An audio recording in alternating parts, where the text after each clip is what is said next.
It's finally time that I reintroduce myself to you. So, hi, I am Matthew of Mixed Domestic. I'm a queer, non-binary, neurodivergent crafter and sewist at the helm of an inclusive sewing and crafting brand, community, and fabric shop. But that's not all I am. I'm also a gamer. I recently took up tennis. I'm a spouse and a dad and a son.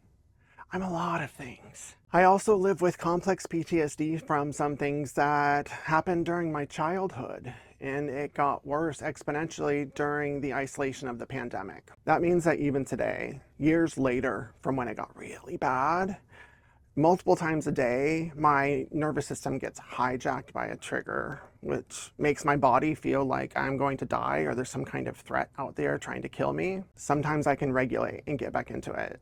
Other times I dissociate, which totally messes up my executive function depending on how long I dissociate. But I built up a whole toolkit of things that help me get back into my body. So psychological safety is super duper important to me. And I've also realized that it's a major component to building a truly inclusive sewing and crafting community, space, and fabric shop with diversity, equity, and inclusion at its foundation. And I've actually learned a lot during my decade in the industry. Early on, I found myself on this glass escalator where I was lifted up really, really high, super duper fast. Just 3 months into me sewing, my face was not once, but twice in every single Michaels store in the United States and Canada.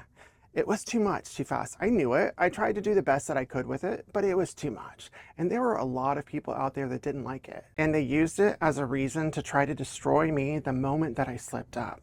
My brand, my spirit, my financial. And yeah, when I was at my lowest, I didn't always show up right. I yelled, I screamed, I preached, I used my platform to cause harm. I tore the whole thing down because I just wanted it to stop.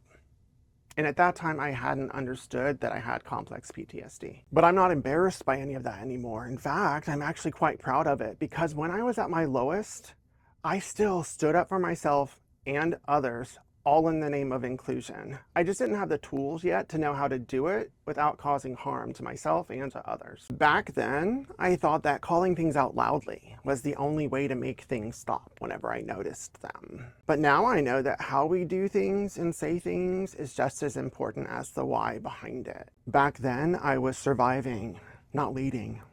And that distinction has changed everything for me. And then, once I finally figured out what was going on with me, I began healing. I quietly started rebuilding everything on my own terms.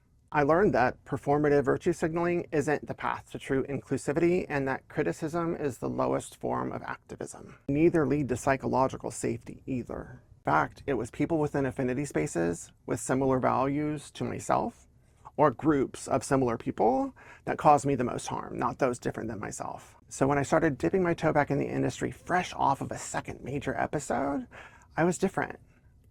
I had boundaries. I had self-love, self-worth, and some of the conversations that I've had behind the scenes, which y'all don't know about, and I've had a lot of them, many of the brands did not like them because I have no problem holding up a mirror to someone when what they are doing does not stand in the name of inclusivity and they're trying to make money off of me. But what I think that some folks missed upon my re-entry into the industry as I was healing was that I wasn't asking for a seat at their table. I've actually built my own with a lot of support behind it, and I was inviting them to a seat at my table because I believe that everyone deserves to feel valid, valued, welcome, and seen. And these are not left or right issues. They're human ones. We all want that. And what makes this industry so unique is that we gather, we sit, we talk, we create. The idea that we could all come together and not talk about the things that are hurting us as we're sitting for hours together, or those things causing us harm, and just make it about the craft. That's absurd. That's not community. And it is absolutely possible for all of us to get together and talk about those things that make us different because there are so many other things that bind us together. But that only works if we lead with inquiry instead of judgment, if we approach each conversation to understand instead of trying to be right. Because none of us are each other's enemy. Unless you're a billionaire and you're trying to exploit our differences just so that you can make more money off of us as we hurt in isolation. And I just can't do that anymore. And I know that I'm not alone in that. So let me be crystal clear. There is only one rule at the mixed domestic community, brand, and fabric shop. You can't not want someone else here because of who they are. In that case, you self-select out of this community because that makes it impossible for it to be inclusive. That's the paradox of inclusivity. It ruins the vibe for everybody else. And to me, if it's not safe for everyone, then it's not safe for anyone. And this is so much harder than what I was doing before. Virtue signaling to those people who thought like me as I pushed everyone else away. I can't coast on that. I have to be conscious. I have to be present. I have to be intentional.